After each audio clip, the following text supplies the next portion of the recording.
श्री गणेशाय नमः। श्री सीतारामाभ्यां नमः। श्री हनुमते नमः। श्री उमापते नमः। श्री गुरुवे नमः। सब संतन की जय जय। जय जय सीताराम। राधे श्याम।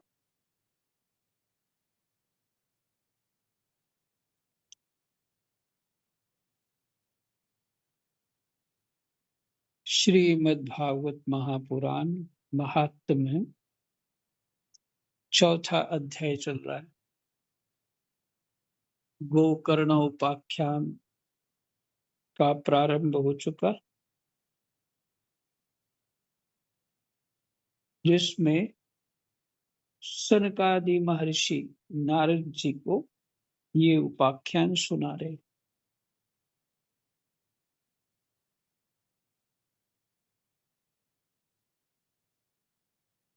श्लोक संख्या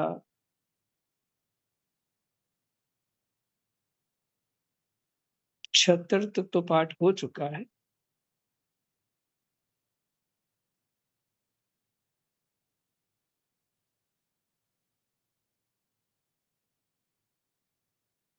हम इस पाठ को 73 श्लोक से शुरू करते हैं, क्योंकि गौकर्ण जी ने जो पिताजी को उपदेश किया है वो मार्मिक उपदेश है।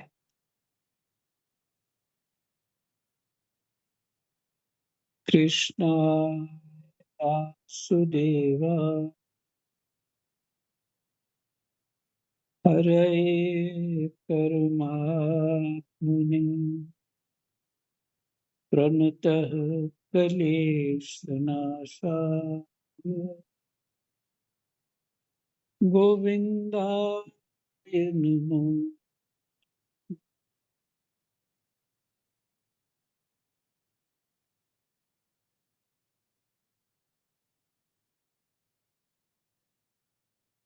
नानक दुखिया सब संसार, सो सुखी जो बझे करतार। कलेश तो एक ही है। हम्म, कलेश नाशाय। कलेश तो एक ही है। अविद्या से ग्रसित हूं,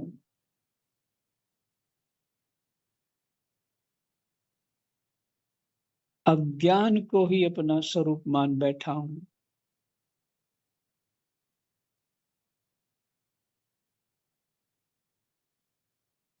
कभी मैं आत्मदेव हो जाता हूं,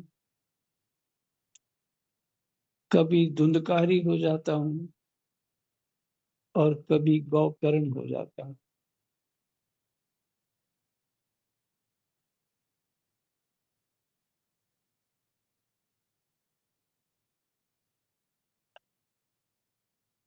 स्वरूप उसी के हैं सभी। गुरु दृष्टि से जगत को देखना चाहिए। भगवान दत्तात्रेय जी ने 24 गुरुओं का प्रसंग सुनाया। दोष नहीं देखे, गुण देखे और उनसे उपदेश ले लिया।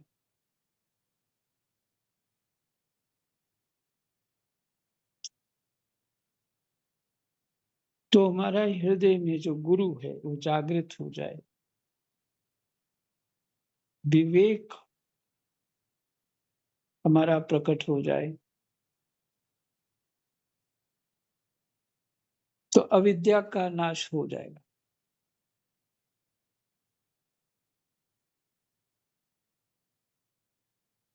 उसी समय परम ज्ञानी गौकर्ण जी वहां आए।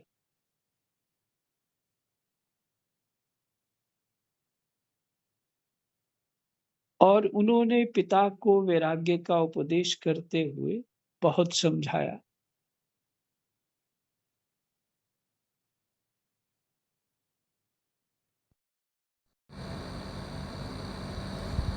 है ना? ज्ञान दृष्टि में तो तीनों एक ही हैं ज्ञान दृष्टि से, और यहाँ माया का संबंध मिल जाता है। यहाँ प्रकृति और पुरुष का भेद बन जाता है। वहाँ पे एक समझाने वाला है, एक दुख भोगने वाला है और एक दुख देने वाला है।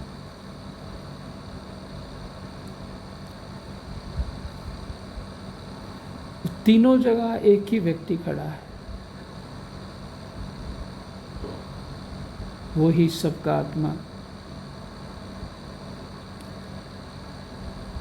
उसी समय परम ज्ञानी गौकर्ण जी वहाँ आए और उन्होंने पिता को वैराग्य का उपदेश करते हुए बहुत समझाया।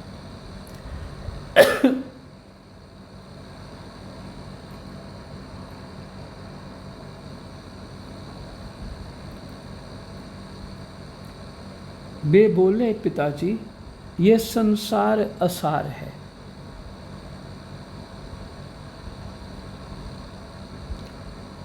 ये संसार असार है, यह अत्यंत दुख रूप और मोह में डालने वाला है।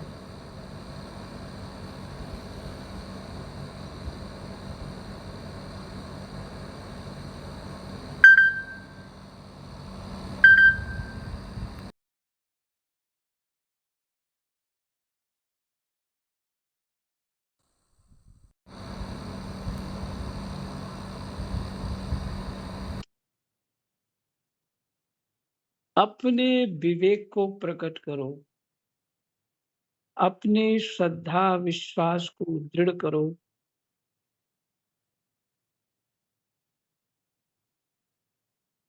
वो तो हमारे पास ही है।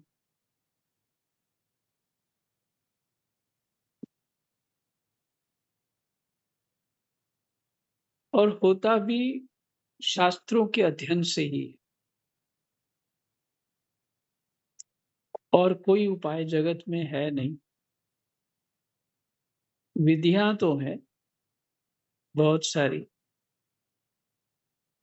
पर जो शास्त्रों से होता है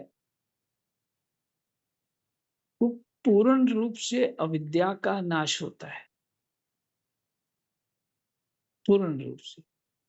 देखिए, सनकादि ऋषि को तो कुछ नाश नहीं करना है अविद्या का, फिर भी वो भागवत जी कथा एक दूसरे को सुनाते रहते हैं। माता पार्वती, भगवान शंकर एक दूसरे को कथा सुनाते रहते हैं। इसी तरह महापुरुष भी इकट्ठे बैठ के एक दूसरे को कथा सुनाते हैं, भगवान की चर्चा करते हैं, और जिसकी चर्चा की जाती है वही रूप जीव हो जाता है।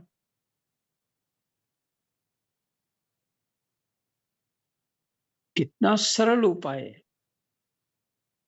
और इसी उपाय की महिमा सनकादि ऋषि सुना रहे हैं नारद जी को।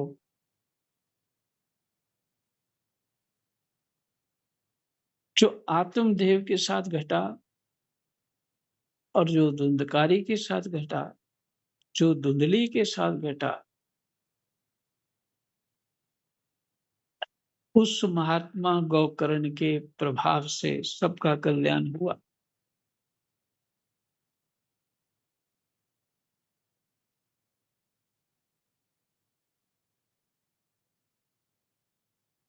वे बोले, पिताजी, यह संसार असार है, यह अत्यंत दुख रूप और मोह में डालने वाला है।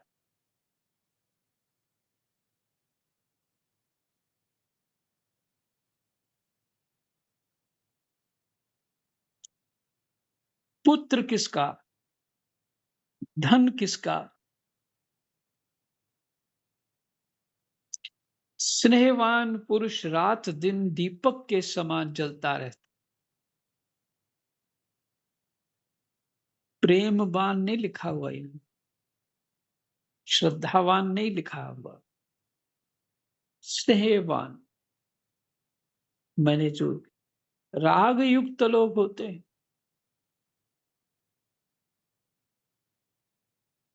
तो तुम मेरी तरफ ध्यान दो, हम तुम्हें बहुत चाहते हैं, मेरी तरफ ध्यान दो। और यही तो स्नेह है, एक दूसरे के प्रति स्नेह प्रकट करने का भाव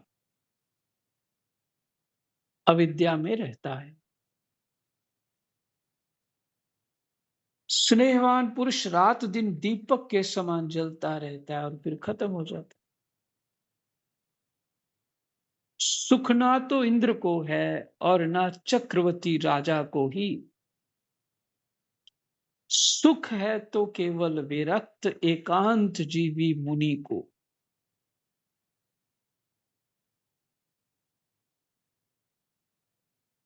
एकांत जीवी मुनि को। सुख ना तो इंद्र को है, हम लोग तो तप करके स्वर्ग जाना चाहते हैं और वहां सुख भोगना चाहते हैं, और इंद्र तो बहुत बड़ा पद है।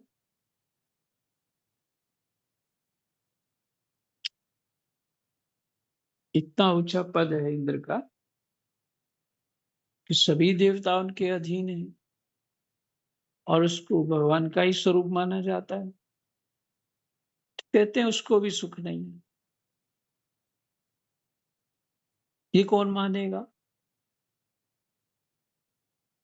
ज्ञानवान मानेगा कि उसको सुख नहीं है। क्यों मानेगा? स्पष्ट है, विषय सुखकारी होते ही नहीं। विषय तो जलन है, स्वाद खाना है, स्वाद खाना है, खा लिया, जलन ही हो रही। अच्छा सुनना है, अच्छा देखना है, जो प्रिय लगे हमारे इंद्रियों को, उसी को सुख मान बैठते हैं। पर कह रहे सुख तो केवल एकांत जीवी मुनि को है, चक्रवर्ती राजा को भी नहीं। मैंने पूरे विश्व पे राज करने वाली ऐसा राजा हो, उसको भी सुख नहीं।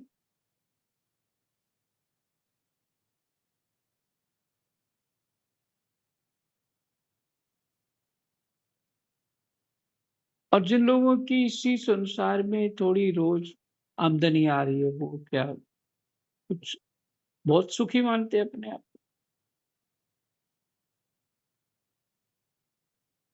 लेकिन ये ज्ञान उस समय दे रहे हैं जब उनका सब कुछ लुट गया, तब गौकर्ण उसी समय आए और उन्होंने पिताजी को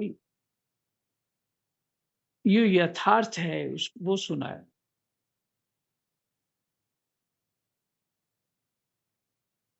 कि थे पुत्र किसका, धन किसका, और ये अनुराग ही सब में हमें जलाता रहता है। सुख ना तो इंद्र को है और ना चक्रवर्ती राजा को ही, सुख है तो केवल विरक्त एकांत जीवी मुनि को।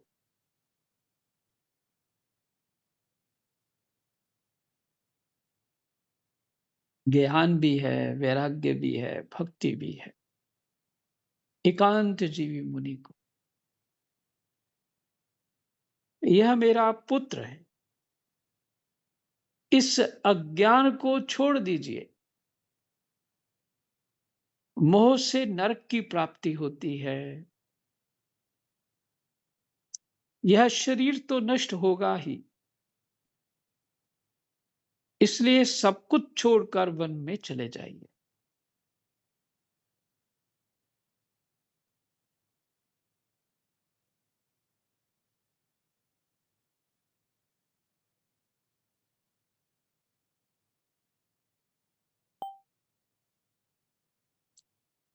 देखिए, वानप्रस्थी की जो बात आती है ना, ये वानप्रस्थी हो जाए। अच्छा, आप पहले ये बताओ, सुन रहे हैं कि नहीं? क्योंकि फोन में आवाजें आ रही, लगता है कट ना गया। नहीं सुन महाराज, रहे सुन रहे सुन रहे महाराज। अच्छा, ठीक है। सुनाई दे रहा क्लियर। मैं अपनी घटना सुनाता हूँ।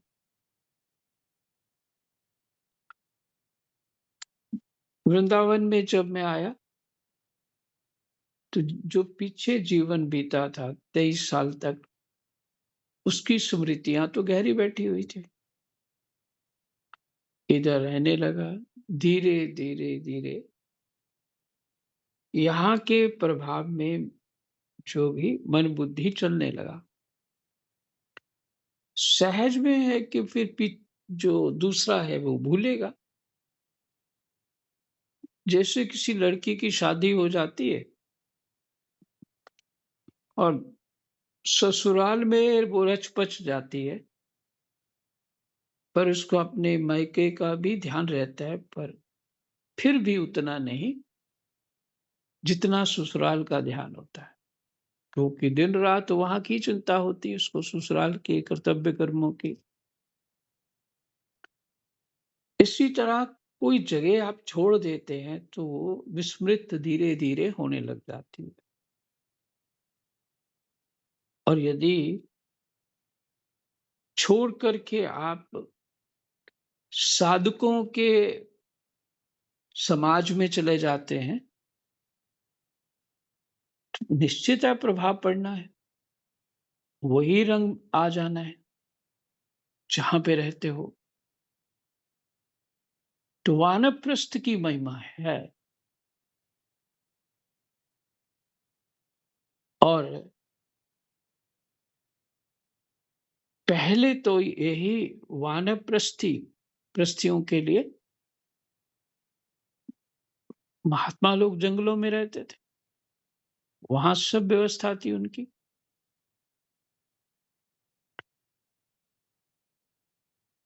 साधन भजन के लिए ही जंगलों में रहते थे।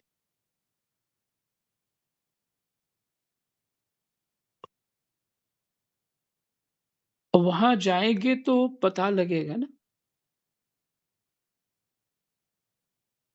कि जब इस प्रकृति से हटेंगे, अपनी घर गृहस्थी से हटेंगे, तभी इस प्रकृति, इस घर गृहस्थी की समझ आती है। और परमात्मा में डूबेंगे तो परमात्मा की समझ आती है। तो ये वानप्रस्थी जो है, ये अनिवार्य तो है ही है।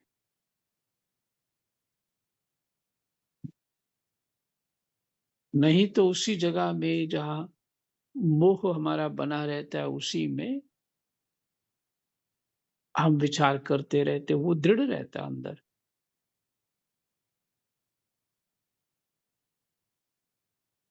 तो ठीक है, भजन कहीं भी हो, कहीं भी वैराग्य हो जाए, जहां खड़े हो बैठे हो, मन से सभी हट जाएं, तो वही आप वानप्रस्थी हो गए, एकांत जीवी हो गए।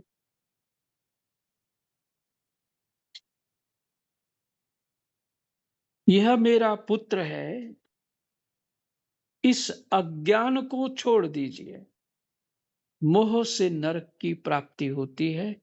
यह शरीर तो नष्ट होगा ही, इसलिए सब कुछ छोड़कर वन में चले जाइए।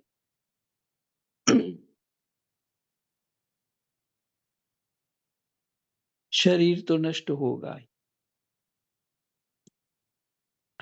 गौकर्ण के वचन सुनकर आत्मदेव वन में जाने के लिए तैयार हो गया।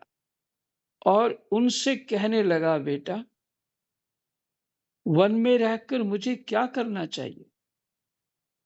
यह मुझसे विस्तार पूर्वक कहो। मैं बड़ा मूर्ख हूं। अब तक कर्मवश स्नेह पाश में बंधा हुआ अपंग की भांति इस घर रूप अंधेरे कुएं में ही पड़ा रहा हूं।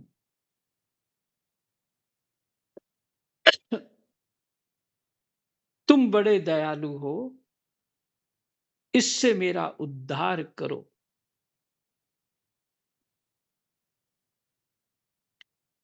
गौकर्ण ने कहा, पिताजी, यह शरीर हड्डी मांस और रुधिर का पिंड है। इसे आप मैं मानना छोड़ दें और स्त्री पुत्र आदि को अपना कभी न माने। इस संसार को रात दिन क्षण भंगुर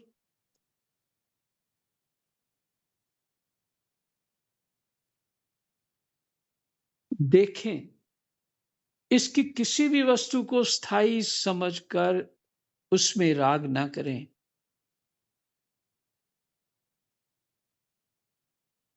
बस एकमात्र वैराग्य रस के रसिक होकर भगवान की भक्ति में लगे रहें।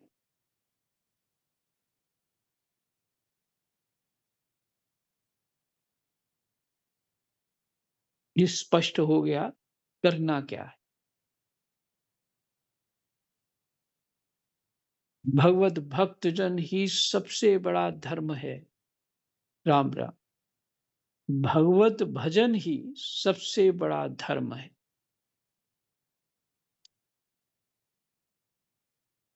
संसार में लौकिक धर्म होता है और अलौकिक धर्म कौन सा है? भगवत भजन।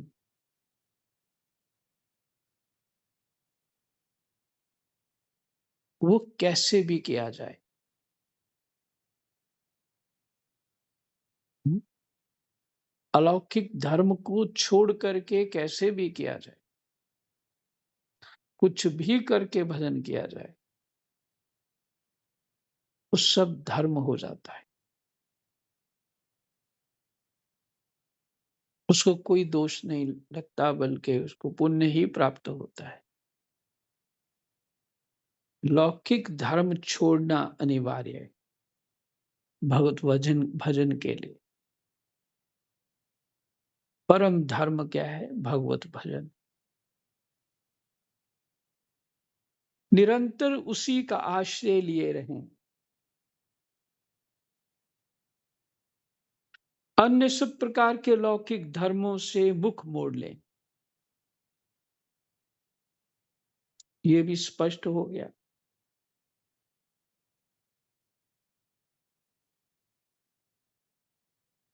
घर में रह करके ये विचार ना करें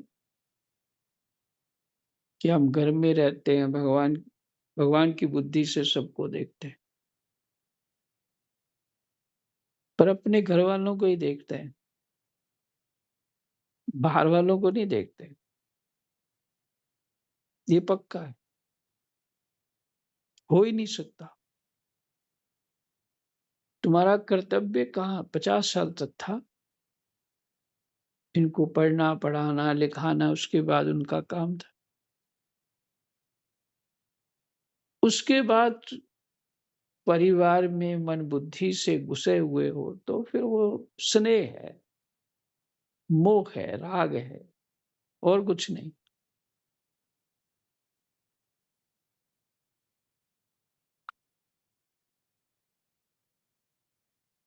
गीता जी में पीछे सुना है ना आपने? इसीलिए कर्तव्य कर्म समझना भी कठिन है। शुद्ध बुद्धि चाहिए,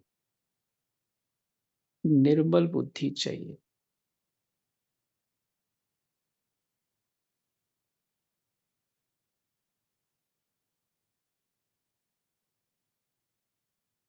भगवत भजन ही सबसे बड़ा धर्म है। निरंतर उसी का आश्रय लिए रहें।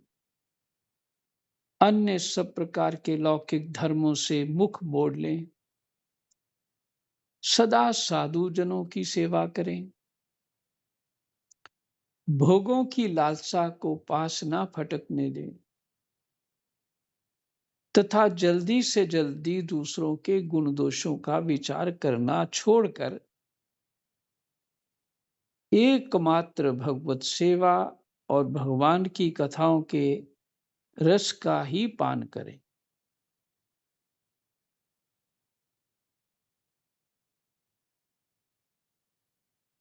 भोगों की लालसा को पास ना फटकने दें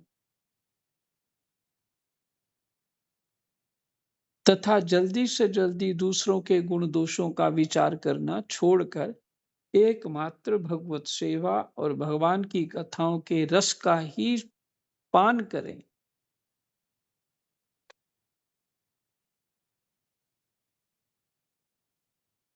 ये गौकर्ण उपदेश कर रहे हैं जो पिताजी ने याचना करी कि मुझे क्या करना चाहिए।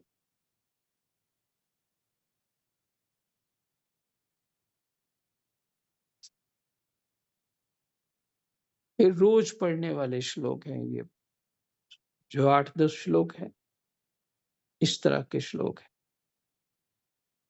इस प्रकार पुत्र की वाणी से प्रभावित होकर आत्मदेव ने घर छोड़ दिया और वन की यात्रा की। निश्चित है उसके पास धन होता वो घर नहीं छोड़ सकता था।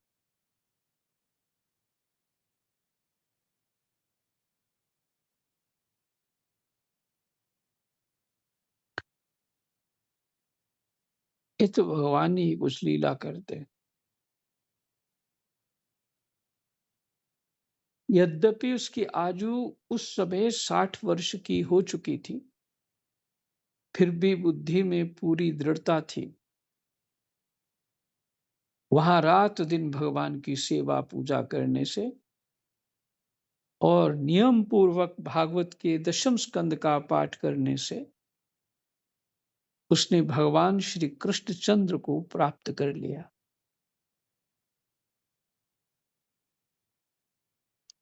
उसने भगवान श्री कृष्ण चंद्र को प्राप्त कर लिया।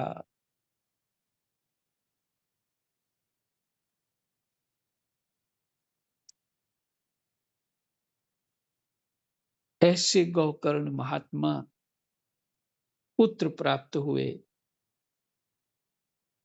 आत्मदेव ब्राह्मण को जिन्होंने जीवन में तप ही किया,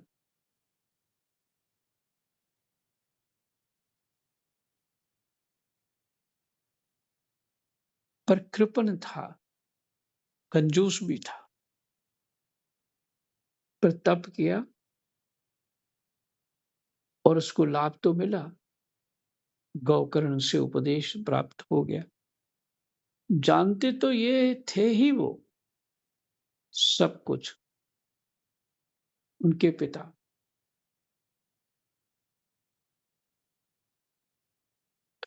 लेकिन जब परिस्थिति वश दीनहीन जीव हो जाता है तो कोई मानसिक सहयोग दे देता है।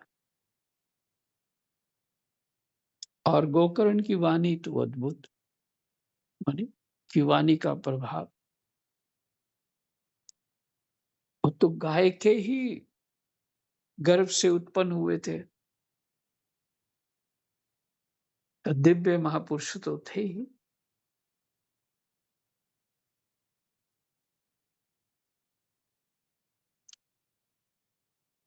तो यहाँ सार यही है सारी बात का,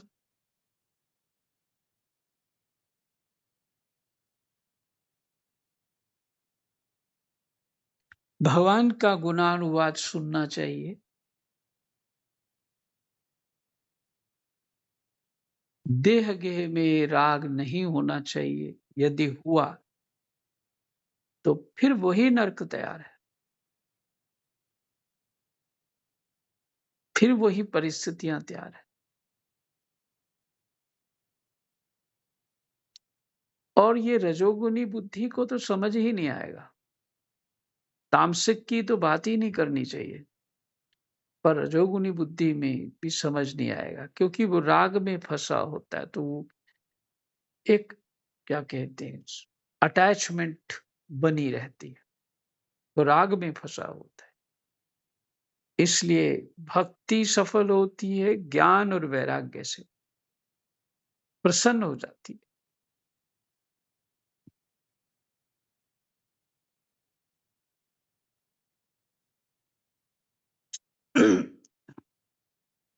ये उपदेश बहुत मार्मिक है, स्मृति में रखना चाहिए, उसको बार-बार सुनना चाहिए, पढ़ना चाहिए, तभी ये बातें हृदय में उतर पाती। यही विश्राम करते हैं, समय भी हो गया है और चौथा स्कंद हमारा विश्राम हो गया।